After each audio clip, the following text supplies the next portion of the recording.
Welcome to Leading Today. This is the space where we talk about the human side of leadership, the part that doesn't show up on org charts but absolutely shows up in culture. Today, we're talking about two pillars of emotional intelligence that sound simple but are profoundly difficult to practice. What are they? They're self awareness and self reflection. And we're going to explore them not in theory, but in a story. Because sometimes the clearest mirror is not a definition, it's a dynamic. So let me paint the picture. There's a team, a meaningful project, high visibility, cross functional impact. A senior leader appoints Jordan to lead the initiative. Jordan is thoughtful, collaborative, and believes in inclusion. So Jordan invites Taylor, a strong performer, to join the project team. Taylor is smart, capable, experienced. But something begins to shift. In early meetings, Taylor offers ideas. That's welcomed. Then Taylor begins reframing decisions that Jordan has already aligned with the stakeholders on. In meetings with executives, Taylor answers questions directed at Jordan. In email threads, Taylor begins summarizing next steps, occasionally redirecting work streams without consulting Jordan, and in some cases, leaves Jordan out of the communication altogether. Nothing overtly hostile, nothing explicitly insubordinate, but slowly, subtly, the leadership of the project begins to blur. The team feels it, Jordan feels it, but Taylor does not, because Taylor believes they are just helping. Now, pause there. This is not a story about malice. This is a story about blindness. But what just happened? On the surface, this looks like overstepping, but underneath it is something deeper, a lack of self awareness. Self awareness is the ability to see yourself as others experience you. Self reflection is the discipline of examining your motives, your impact, and your patterns. Taylor lacked both in this scenario. And here's what that absence did to the team: it eroded clarity, it created tension, it forced Jordan into quiet defensiveness. It made other teammates unsure who to follow, and it subtly communicated competition instead of collaboration. Here's the simplest way that I can explain it. If you step into someone else's lane without realizing it, you create traffic, and traffic slows everyone down. Now, what's the damage of low self awareness? Well, let's break that down a little bit. What the lack of self awareness does in a team environment is, whether it's coming from a teammate or a leader, it creates role confusion. When leadership lines blur, trust weakens. It produces silent resentment. The person being overshadowed often withdraws instead of confronting. It also shifts the team from collaboration to protection. So instead of building, people start guarding territory. And it diminishes psychological safety. If someone can overtake space without awareness, others become cautious. Now, here's the important part: low self awareness is rarely loud. It often looks like, I just care a lot, or I'm just trying to move things forward, or I didn't realize. Intent does not erase impact. Emotional intelligence requires us to measure both. But self reflection matters, and here's why: it's the pause, it's the question: how am I showing up in this space? Not, am I right? But, am I aligned? Think of self reflection like checking your rearview mirror while driving.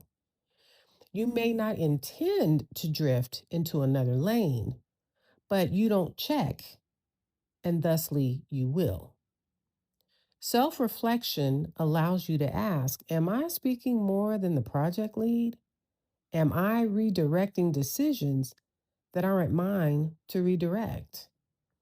Am I amplifying or replacing someone else's leadership? Without reflection, competence becomes dominance, and dominance is not collaboration. So, how does someone like Taylor grow in this instance? Well, here's three practical tools. One, conduct a quote space audit, unquote.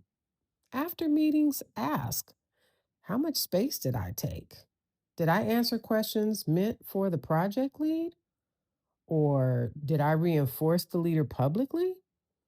If you cannot quantify your contributions versus others, you are likely overestimating your balance. Awareness begins with measurement. The other is practicing the 3-second pause. Before speaking in high visibility settings, silently ask yourself: is this mine to say? If it belongs to the lead, defer. You can support without steering. That pause alone can prevent subtle power shifts. And lastly, instead of asking, how am I doing? Ask, how am I impacting you in this work? That question invites truth, and truth builds awareness. Self awareness does not grow in isolation, it grows in courageous inquiry. So, now what can you as the leader do? Well, let's talk about the shift to the leader who might be observing this dynamic, because leaders often see it before the person does. So here's three strategies for leaders. One, clarify roles publicly and early. Ambiguity is what feeds overreach. A simple statement in a meeting like, as the project lead, Jordan will drive decisions, Taylor is supporting strategy alignment. That clarity protects both people. Number two, address the behavior privately with specificity. So avoid vague feedback like, be mindful of stepping on toes, but instead say, in yesterday's executive meeting, when you answered the question directed to Jordan, it shifted perceived leadership. Help me understand your thinking there. Specific feedback invites reflection. And number three, reinforce the invitation frame.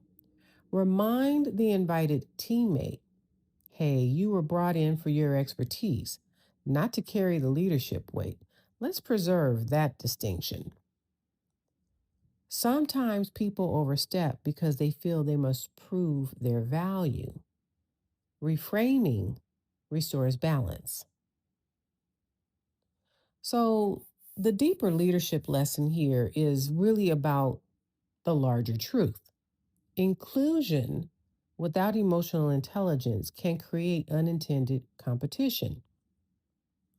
Jordan did the right thing by inviting Taylor, but without mutual self awareness, inclusion can morph into intrusion.